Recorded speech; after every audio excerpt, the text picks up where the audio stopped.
আসসালামু আলাইকুম প্রিয় দর্শক মণ্ডলী, আবারও বাওবি 12 নিয়ে আপনাদের সামনে হাজির হয়েছি। বাওবি 12 অনুষ্ঠান কিছুদিন আগেই তার 1 বছর পূর্ণ করেছে। আপনাদের ভালোবাসা, আপনাদের সমর্থন পেয়ে এই অনুষ্ঠান আগামী 1 বছর শুরু করতে যাচ্ছে। আজকে শুরুতে আমরা পরিচিত হব বরাবরের মতো অনুষ্ঠানের প্রশ্নকারীদের সঙ্গে। আপনারা তো জানেনই, প্রত্যেক অনুষ্ঠানে দুজন প্রশ্নকারী থাকেন, যারা 12টি প্রশ্নের মাধ্যমে খুঁজে বের করতে চেষ্টা করেন ভাবনাকারীদের ভাবনার বিষয়। তাহলে চলুন, আমার সবচেয়ে কাছে যিনি বসে আছেন, সবুজ শাড়ি পরে, আপনার নাম? নিশানা বেগম। নিশানা বেগম। কি করেন? আমি বর্তমানে টিচারি করছি। পড়াচ্ছেন? কি পড়ান? সোশিওলজি। সোশিওলজিতে। কখনো বিমানে চড়েছেন? জি না। কখনো চড়েন নাই? জি না। বিমান তো জানেন কি জিনিস, ওড়ে, সেটা অনেকগুলো ইঞ্জিন থাকে। আপনি বিমানে চড়েছেন, যাচ্ছেন, দেখলেন যে বিমানের 4টা ইঞ্জিনই নষ্ট হয়ে গেছে, অর্থাৎ বিমানটি একটু পরেই পড়ে যাবে, আপনি কি করবেন? চিন্তা করে বলেন তো। মনে করেন এটাই একটা বিমান, আমরা সবাই বিমানের যাত্রী, আমরা পড়ে যাচ্ছি। চুপ করে বসে থাকবেন? ঠিক বুঝতে পারছি না। ঠিক বুঝতে পারছেন না? ঠিক আছে, তিনি চুপ করে বসে থাকবেন, বিমান যদি পড়ে যেতে থাকে। আমি হলে কি করতাম? আমি হলে পড়েই যখন যাচ্ছি দরজাটা খুলে লাফ দিতাম, উড়ে দেখতাম পাখিরা কিভাবে ওড়ে। তারপরে যিনি আছেন? আমার নাম সোনিয়া রহমান। কি করেন? আমি আইইউবি তে পড়াশোনা করছি। আইইউবি সেটা কি? Independent university Bangladesh. Independent university, মানে আপনারা কারোর উপর নির্ভরশীল না, স্বনির্ভর। জি।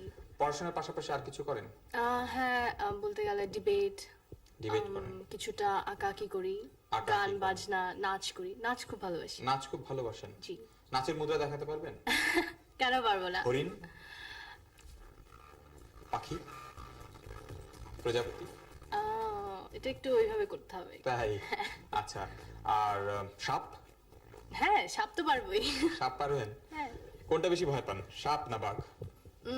বাঘটাকেই বোধহয়। এতক্ষণ তো সোনিয়া নাচের মুদ্রা দেখালেন, এখন আরেকটা কথা আপনাকে জিজ্ঞেস করবো। সেটা হচ্ছে ওই নাচের সময় যে মাথা নাড়ায় খুব সুন্দর করে, সেটা পারেন? কিছুটা, খুব বেশি একটা দেখান না। তো একটু দেখি। চমৎকার। এবারে আসুন যাওয়া যাক আমাদের আজকের প্রথম প্রশ্নকারীর কাছে। প্রথম প্রশ্নকারী অনেকক্ষণ থেকে অপেক্ষা করছেন, তিনি নাচও দেখেছেন। প্রথম প্রশ্নকারী আবু সাদাত মোহাম্মদ হাসান শিবলি। একটু তাড়াতাড়ি হাঁটতে হবে শিবলি, লম্বা চড়া মানুষ। হ্যাঁ, কি করেন শিবলি? আমি ঢাকা ইউনিভার্সিটিতে ইকোনমিক্সে পড়াশোনা করছি। আর একটু জোরে কথা বলতে হবে। ঢাকা ইউনিভার্সিটি ইকোনমিক্সে পড়াশোনা করছি। ইকোনমিক্সে পড়াশোনা করছেন, অর্থনীতিবিদ হবেন? হ্যাঁ। আচ্ছা শিবলি, জানেন তো যে এই অনুষ্ঠানে একটা মজার প্রশ্নের উত্তর দিতে হয় আসলে? আমি সবসময় মজার প্রশ্ন করি, যদিও প্রশ্নগুলো মজার হয় না আসলে। আপনার জন্য মজার প্রশ্ন হচ্ছে, বাদুড়ের যে ডিম হয় সেটার রং কি হলুদ না সাদা? বাদুড় কি ডিম হয়? কেন হয় না? বাদুড় তো সম্ভবত স্তন্যপায়ী প্রাণী। হ্যাঁ, শিবলি পেরেছেন। বাদুড়ের ডিমের কোনো রং হয় না, কেননা বাদুড় ডিম পারে না। বাদুড় হচ্ছে স্তন্যপায়ী প্রাণী, এটি আসলে বাচ্চা দেয়। তাহলে শিবলি, আপনার জন্য এই টিনের মধ্যে বিষয় আছে। শিবলি তাড়াতাড়ি তাড়াতাড়ি, দেরি করা যাবে না। এদিকে আসেন, দর্শকরা আপনাকে দেখছেন। আপনার বিষয় হচ্ছে ঐতিহ্য। ঐতিহ্যবাহী সবকিছু সম্পর্কে আপনি জানেন, অনেক কিছু সম্পর্কে জানেন। খুব তাড়াতাড়ি ভেবেছেন কয়েকটা কথা। দুটো ভাবনা ভাবতেই হবে, সেই দুটো ভাবনা আমাকে কানে কানে বলবেন। শিবলি ভেবেছেন ঐতিহ্যবাহী বিষয় সম্পর্কে। আমরা দেখি সোনিয়া এবং নিশানা তার ভাবনার বিষয় খুঁজে বের করতে পারেন কিনা। শুরু হচ্ছে বাওবি 12-র ঐতিহ্য বিষয় প্রথম ভাবনা, বাওবি 1। আপনি কি আমাদের কোনো ঐতিহ্যবাহী উৎসবের কথা ভাবছেন? না। ঐতিহ্যবাহী স্থানের কথা? হ্যাঁ। এই স্থানে কি কোনো স্মৃতিসৌধ বা স্তম্ভ আছে? না, কোনো নির্দিষ্ট জিনিস নয়। কোনো এলাকা জুড়ে বিরাজমান? হ্যাঁ, এটা একটি পুরো এলাকা অঞ্চল। আচ্ছা। আচ্ছা, এই ঐতিহ্যময় এলাকাটা কি এখনো ব্যবহৃত হয়ে চলেছে? না, এটা এখন একটি দর্শনীয় স্থান। প্রত্নতাত্ত্বিক খননের ফলে কি আবিষ্কৃত হয়েছে? না। আচ্ছা, এই ঐতিহ্যবাহী এলাকাটা কি ঢাকা শহরের কাছাকাছি অবস্থিত? হ্যাঁ, ঠিক তাই। এটি কি একসময় প্রশাসনিক কেন্দ্র বা শহর ছিল? হ্যাঁ। তাহলে এটা নিশ্চয়ই মুসলমান শাসকদের আমলে গড়ে উঠেছিল? হ্যাঁ। মুঘল আমলের সময় থেকে কি এটা গড়ে ওঠা শুরু করেছিল? হ্যাঁ। আপনাদের কিন্তু আর মাত্র দুটো প্রশ্ন বাকি আছে। সোনিয়া এবং এবার আমরা নিশানা। বোধহয় নিশ্চিতভাবে বলতে পারি আপনি সোনারগাঁয়ের কথাই তাই বলছেন। বলছেন? হ্যাঁ, তাদের মনে ঠিক হয়েছে। সোনারগাঁ ঢাকা শহর থেকে প্রায় 23 কিলোমিটার দূরে মেঘনা নদীর তীরে সোনারগাঁ অবস্থিত। এখানে বাংলাদেশের স্বাধীন শাসক ঈসা খাঁর রাজধানী ছিল। ঈসা খাঁর স্ত্রী সোনা বিবির নামে এর নাম রাখা হয় সোনারগাঁ।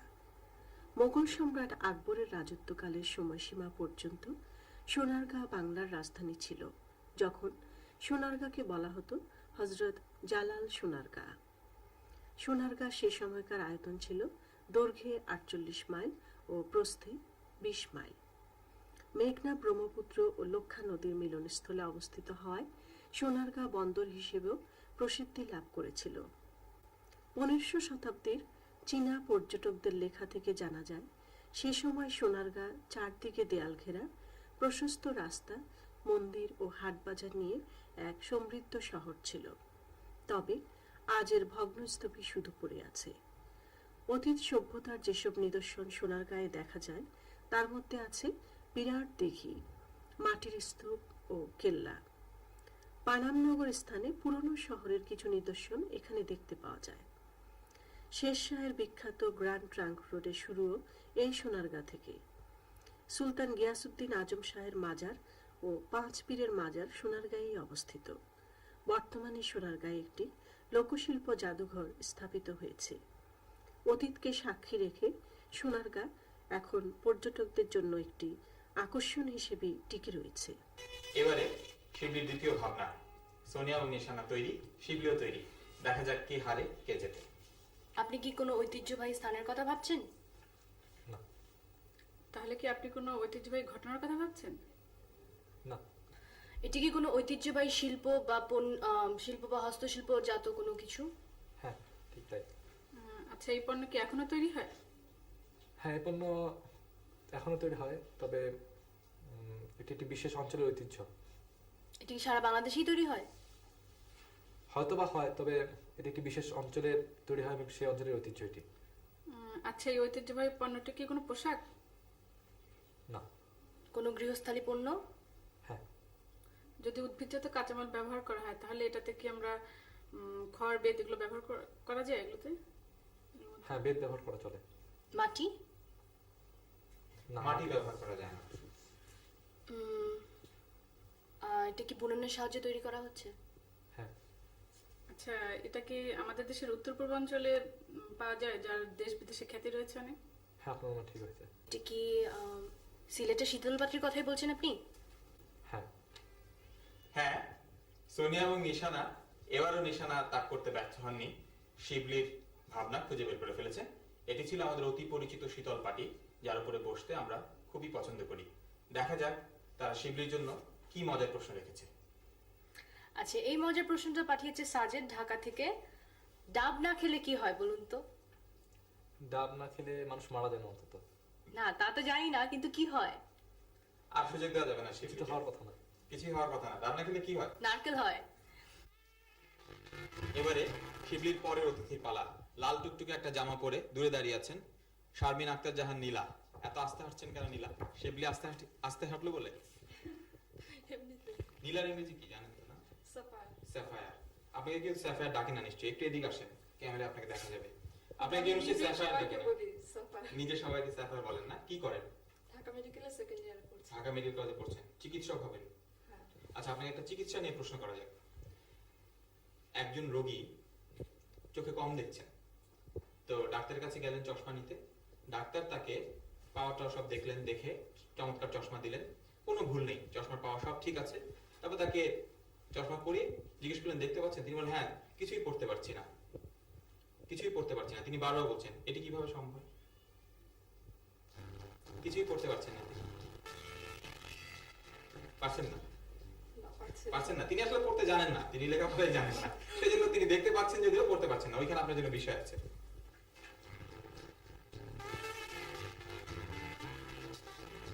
নীলার বিষয় এসেছে কৃষি। চিকিৎসা করেন, কৃষি নিয়েও পড়াশোনা করেন? পড়াশোনা করি না, চিন্তা ভাবনা করেন, নিশ্চয়ই ভেবেছেন। আমি একটু বলেন। নীলা ভেবেছেন, বেশ কঠিন বিষয়। আপনি ওখানে বসুন নীলা, আপনাকে প্রশ্ন করার জন্য সোনিয়া এবং নিশানা তৈরি হয়ে আছে। দেখা যাক নীলার ভাবনাগুলো বেশ কঠিন, দেখা যাক পারা যায় কিনা, অন্তত সোনিয়া এবং নিশানা খুঁজে বের করতে পারেন কিনা। শুরু হচ্ছে বাউবি বারুর আজকে কৃষি বিষয়ক প্রথম ভাবনা। বাউবি এক। আপনি কি কোনো কৃষি পণ্যের কথা ভাবছেন? হ্যাঁ। আপনি কি কোনো এই কৃষি পণ্য কি কোনো প্রকার খাদ্যদ্রব্য? হ্যাঁ, তবে মানুষের নয়, প্রাণী খাদ্য। পশু পাখির খাদ্য। হ্যাঁ এটা কি উদ্ভিদ জগতের সাথে সম্পর্কিত? হ্যাঁ আচ্ছা, এই কৃষি পণ্য কি কোনো প্রকার বাই প্রোডাক্ট যা অন্য কোনো কিছু তৈরি করার ফলে পাওয়া যায়, যেমন ধরেন খড়, খোল ইত্যাদি? না। এই পণ্য কি চাষ করতে হয়? হ্যাঁ, তবে প্রাকৃতিক ভাবে পাওয়া যায়। আচ্ছা, আপনি বলেছেন এই পণ্য উদ্ভিদ জাতীয়, তাহলে কি এর গাছ অনেক বড়? না, এটা সাধারণত জলজ উদ্ভিদ, পানিতে জন্মায়। এটা কি কোনো ধরনের জলজ উদ্ভিদ, যেটা গুল্ম বা ওরকম জাতীয় কিছু, জলজ জাতীয় কিছু? হ্যাঁ, অনেকটা তাই। আচ্ছা, এটা কি স্থলচর প্রাণীর খাবার নাকি জলজ প্রাণীর? হ্যাঁ, জলজ, মানে প্রধানত মাছের খাবার। শ্যাওলা বা পানা জাতীয় কোনো উদ্ভিদ যা আমাদের দেশে নদী নালায় প্রচুর পরিমাণে পাওয়া যায়? না, নদী নালায় নয়, ডোবা বা বদ্ধ জলাশয়ে পাওয়া যায়। তাহলে আপনি নিশ্চয়ই এমন কোনো পানা জাতীয় উদ্ভিদের কথা ভাবছেন যা জলে জন্মায়। এটা কি ডাকউইড? হ্যাঁ, আপনি ঠিকই ধরেছেন, এটা ডাকউইড। ডাকউইড। ডাকউইড কোনো নতুন বিষয় না হলেও সাম্প্রতিককালে ডাকউইডের নতুন ব্যবহার একে এক ভিন্ন মাত্রা দিয়েছে।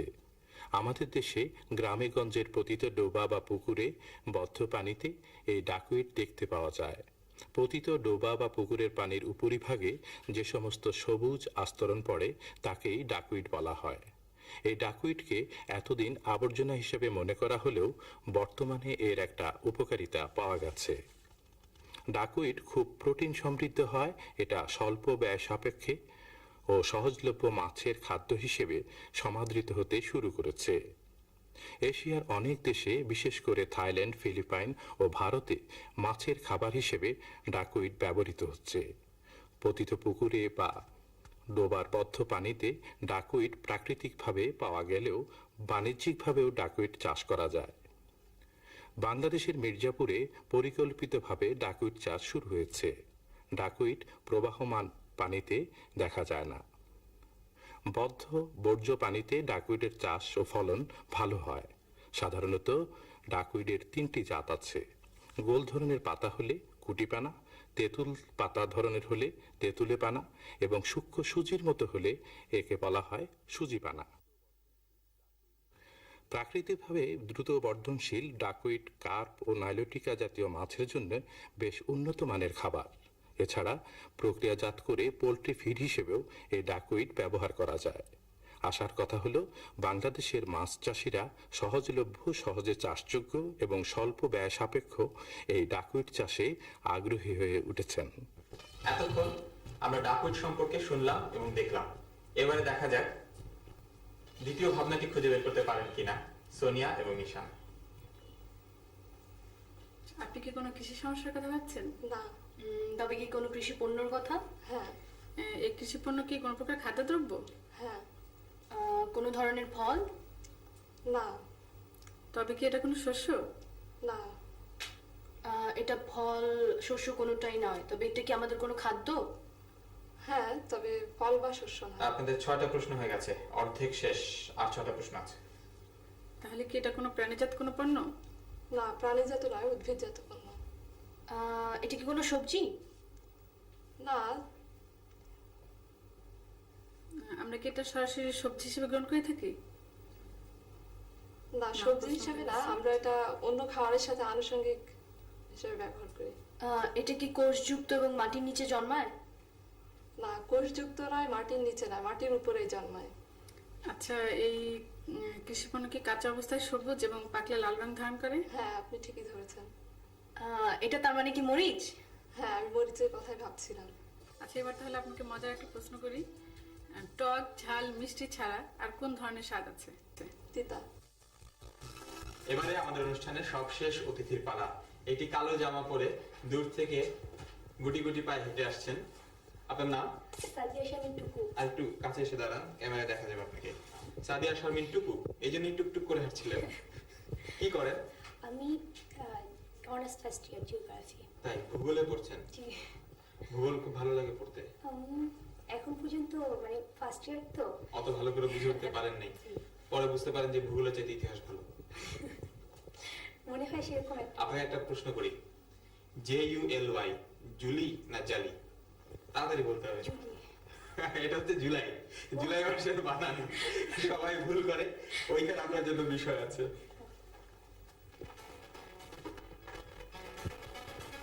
আপনার কি বিষয় আপনিই বলেন, এখানে কি এসেছে? পরিবেশ। পরিবেশ। পরিবেশ নিয়ে ভাবেন? ভাবতে না হলেও পরিবেশে যেহেতু থাকছি এর জন্য পরিবেশ নিয়ে এদিকে আমরা সবাই কিন্তু বেশ ভাবি, দর্শকরা যারা আছেন ওখানে তারাও ভাবেন, আমরাও ভাবি, কেননা পরিবেশ আমাদের বাঁচাতেই হবে। পরিবেশ নিয়ে দ্রুত দুটো ভাবনা ভেবেছেন, হ্যাঁ আমি একটু বলেন।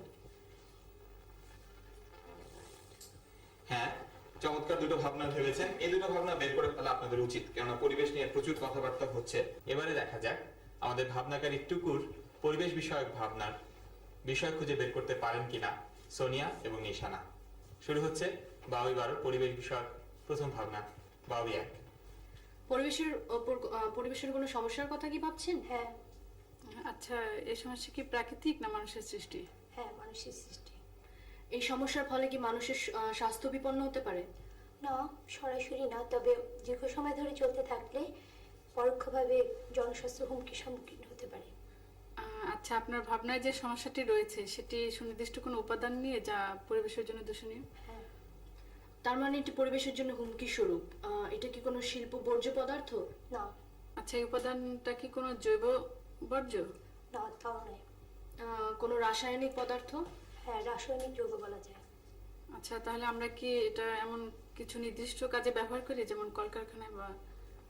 না, এর ব্যবহার ব্যাপক এবং ক্ষেত্র সীমাহীন। আচ্ছা, এটা কি বিভিন্ন রূপে বিভিন্ন মাত্রায় আমাদের দৈনন্দিন জীবনের একটি অপরিহার্য অংশ হিসেবে বিবেচ্য করা হয়? হ্যাঁ বহুলভাবে আমাদের জীবনে ব্যবহার্য বিষয়ের উপস্থিতি। আচ্ছা, এটা যদি কোনো রাসায়নিক যৌগ হয়ে থাকে তাহলে সহজে নষ্ট হয় না এমন কোনো বস্তু? হ্যাঁ আপনি কি আমরা বোধহয় প্লাস্টিকের কথাই বলছেন? হ্যাঁ আপনাদের ধারণা ঠিক, এটা প্লাস্টিক। প্লাস্টিক আমাদের প্রাত্যহিক জীবনের নানা বস্তুর সংস্পর্শে আমাদের আসতে হয়, যার অনেক কিছুই প্লাস্টিকের তৈরি। সামান্য একটি বলপেন থেকে উড়োজাহাজ পর্যন্ত কোথায় না প্লাস্টিকের ব্যবহার। এই প্লাস্টিক আসলে এক ধরনের পলিমার, যা জৈব রাসায়নিক পদার্থ দিয়ে তৈরি। প্লাস্টিকে থাকে carbon, hydrogen, oxygen, nitrogen, chlorine ও ফ্লোরিন। এসব তো মৌলিক পদার্থ মিলে যে বস্তুটি তৈরি হয়ে থাকে, যে কোনো ছাঁচে ফেলে ইচ্ছে মতো রূপ দেওয়া যায় বলেই এই প্লাস্টিকের ব্যবহার সর্বত্র। আমাদের জীবনে কত অসংখ্য প্লাস্টিকের বস্তু যে আমরা ব্যবহার করে চলেছি তার কোনো সীমারেখা নেই। এরকম একটি বহুল প্রচলিত বস্তু কিন্তু এখন পরিবেশের জন্য হুমকি হয়ে দাঁড়িয়েছে। প্লাস্টিক একটি অপচনশীল দ্রব্য, ফলে মাটিতে পুঁতে ফেললেও এটি অবিকৃত অবস্থায় থেকে যায়। সাধারণ বর্জ্য পদার্থ মাটিতে পচে গিয়ে মিশে যায়, অথচ প্লাস্টিক অবিকৃত থেকে মাটির গুণাগুণ বিনষ্ট করে, উর্বরতা শক্তি কমিয়ে দেয়, ফলে পরিবেশের অপূরণীয় ক্ষতি সাধিত হয়। প্লাস্টিকের সামগ্রী নালা নর্দমার মুখ বন্ধ করে জলাবদ্ধতার সৃষ্টি করে। আবার যদি কোনো নদী কিংবা জলাশয়ে প্লাস্টিক নির্মিত দ্রব্যসমূহ ফেলা হয়, তবে জলজ প্রাণীসমূহের জন্য সে নদী কিংবা জলাশয় হয়ে পড়ে অস্বাস্থ্যকর। প্লাস্টিক দ্রব্য অপরিহার্য এ বিষয়ে সন্দেহ নেই, কিন্তু সমস্যা হলো এর বর্জন করার পদ্ধতি নিয়ে। যত্রতত্র যেখানে সেখানে প্লাস্টিকের দ্রব্য ছুঁড়ে ফেলার অর্থ হলো পরিবেশকে দূষণ করা। প্লাস্টিক পুড়িয়ে ফেলাও সহজ নয়, কারণ এর ধোঁয়া থেকে ক্যান্সার হবার সম্ভাবনা থাকে। তাই বিশেষজ্ঞরা এখন ভাবছেন একে পুনঃব্যবহার করা যায় কিনা। দেখা গেছে প্লাস্টিককে 3 বারের বেশি পুনঃব্যবহার করা যায় না। এখন কিছু কিছু রিসাইক্লিং করার ব্যবস্থাও কোনো কোনো দেশে করা হচ্ছে, তবে তা এখনো সম্পূর্ণভাবে বাণিজ্যিক সাফল্য লাভ করেনি। যতদিন পর্যন্ত এর একটি কার্যকর সমাধান আবিষ্কৃত না হয়, ততদিন প্লাস্টিক দ্রব্য ব্যবহার ও বর্জনের ক্ষেত্রে আমাদের অত্যন্ত সচেতন হতে হবে, যাতে পরিবেশ ও প্রকৃতি আমাদের অবহেলার কারণে দূষণপূর্ণ না হয়। এবারে আজকের 12 পরিবেশ বিষয়ক শেষ ভাবনা এবং 12 শেষ ভাবনা। 12 আপনি কি পরিবেশের কোনো সমস্যার কথা ভাবছেন? না পরিবেশের কোনো অনুষঙ্গের কথা? না তা না। আচ্ছা, তবে কি আপনি পরিবেশের কোনো সহায়ক বিষয়ের কথা ভাবছেন? হ্যাঁ তা বলা যায়। পরিবেশের ভারসাম্য রক্ষার সাথে সম্পর্কিত এমন কোনো কিছুর কথা? হ্যাঁ। আচ্ছা, এই বিষয় কি উদ্ভিদ জগতের সাথে সংযুক্ত? না। তবে কি প্রাণী জগতের সাথে? হ্যাঁ। যদি তাই হয় তবে পরিবেশের ভারসাম্য রক্ষার জন্য কি এটা কোনো ব্যবস্থা? হ্যাঁ। আচ্ছা, এই কর্মসূচির ফলে কি প্রাণী জগতের উপর কোনো প্রভাব পড়বে? যেমন ধরুন প্রাণী বিলোপ বন্ধ করা বা নিধন বন্ধ করা, এমন কিছু? না, তবে প্রজাতি নিধন না, এর কর্মসূচি আরো ব্যাপক। তাহলে বোধহয় আমরা আপনার অনুমান বুঝতে পেরেছি। আপনি নিশ্চয়ই বন্যপ্রাণী সংরক্ষণ কর্মসূচির কথা ভাবছেন। হ্যাঁ, ঠিক তাই। হ্যাঁ, টুকু শুধু বন্যপ্রাণী হত্যা বন্ধ করা না, তিনি এই প্রাণী সংরক্ষণ সম্পর্কে ভেবেছিলেন। এটি একটি ব্যাপক বিষয়। শুধু প্রাণীদের আমরা হত্যা বন্ধ করব না, তাদের প্রজাতি যাতে নিরাপদভাবে বেড়ে ওঠে, তারা যাতে ঠিকভাবে বনের মধ্যে থাকতে পারে, তাদের প্রজাতি যাতে বিভিন্ন রকম শত্রুর কাছ থেকে বিপন্ন না হয়, এটি হচ্ছে বন্যপ্রাণী সংরক্ষণের মূল কথা। এখন কিন্তু অনেক প্রজাতি বিলুপ্ত হয়ে যাচ্ছে এবং সেই সব প্রজাতিকে সংরক্ষণ করার জন্য আমরা অর্থাৎ মানুষরা সচেতন হয়েছি। আমরা আশা করব দর্শক মণ্ডলী আপনারাও সবসময় লক্ষ্য রাখবেন, বিনা কারণে শুধুমাত্র আনন্দের জন্য যেন আমরা একটি প্রাণীকেও হত্যা না করি। তাহলে এবারে মজার প্রশ্নে যাওয়া যাক। চলুন মজার প্রশ্নে। দেখি আপনি পারেন কিনা মজার প্রশ্নের উত্তর দিতে।